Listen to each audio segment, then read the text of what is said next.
Alors, sujet 0 du bac 2024, la partie 1 de l'exercice 3 est un exercice classique de probabilité. Alors, un exercice est constitué de deux questions Q1 et Q2, notées sur un point chacune. Une bonne réponse rapporte 1 point et une mauvaise réponse 0 point. On note A, l'événement, le candidat répond correctement à Q1 et B, l'événement, le candidat répond correctement à Q2. Donc on va commencer à remplir l'arbre pondéré ci-dessous, A bar, B bar, ainsi que B et B bar.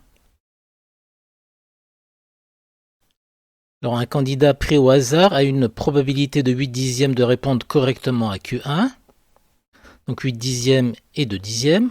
S'il répond correctement à Q1, il a une probabilité de 6 dixièmes de répondre correctement à Q2, donc 6 dixièmes et 4 dixièmes. Et s'il ne répond pas correctement à Q1, il a une probabilité de 1 dixième de répondre correctement à Q2, donc 1 dixième et 9 dixièmes. Alors cette première branche, c'est A inter B. Cette deuxième branche, c'est A inter B bar. Cette troisième branche, c'est A bar inter B. Et enfin, la dernière branche, c'est A bar inter B bar. Alors 8 dixièmes fois 6 dixièmes égale à 48 centièmes. 8 dixièmes fois 4 dixièmes est égal à 32 centièmes. 2 dixièmes fois 1 dixième est égal à 2 centièmes. Et enfin 2 dixièmes fois 9 dixièmes est égal à 18 centièmes.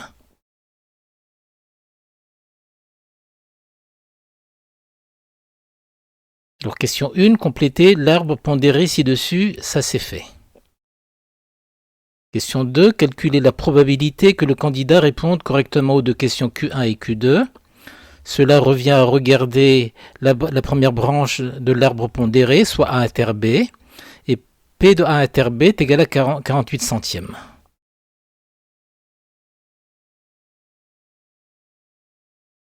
Alors question 3, calculer la probabilité que le candidat réponde correctement à la question 2.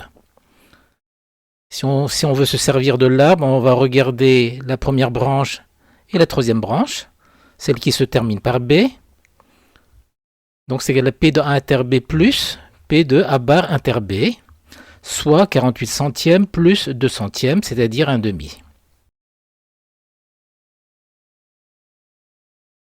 Donc P de B est égal à un demi, et P de B est égal à P de B bar, égal à un demi également. Alors on note x1, la variable aléatoire qui associe à un candidat, sa note à la question Q1, x2, la variable aléatoire qui associe à un candidat, sa note à la question Q2, et grand X égale à la somme des deux notes. Déterminer E de x1, E de x2 et E de x. Alors E de x1 est égal à 1 fois 8 dixièmes plus 0 fois 2 dixièmes, soit 8 dixièmes. E de x2 est égal à 1 fois 1 demi plus 0 fois 1 demi, soit 1 demi. Et E de x, c'est la somme de ces deux espérances, donc c'est égal à 1,3.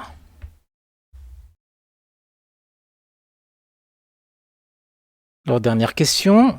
Déterminer P de x égale à 0, P de x égale à 1 et P de x égale à 2, et calculer la variance de x et montrer qu'elle vaut 0,57. Alors P de x égale à 0, il suffit de regarder P de A bar inter B bar, soit 18 centièmes. P de x égale à 1, on regarde la deuxième et la troisième branche, 32 centièmes plus 2 centièmes, c'est-à-dire 34 centièmes. Et P de x égale à 2, c'est P de A inter B, soit 48 centièmes. Et V de x, on sait d'après le cours que c'est égal à E de x au carré moins E de x, le tout au carré. Donc égal à 0 au carré fois 18 centièmes, plus 1 au carré fois 34 centièmes, plus 2 au carré fois 48 centièmes, moins E de x au carré, soit 1,3 au carré.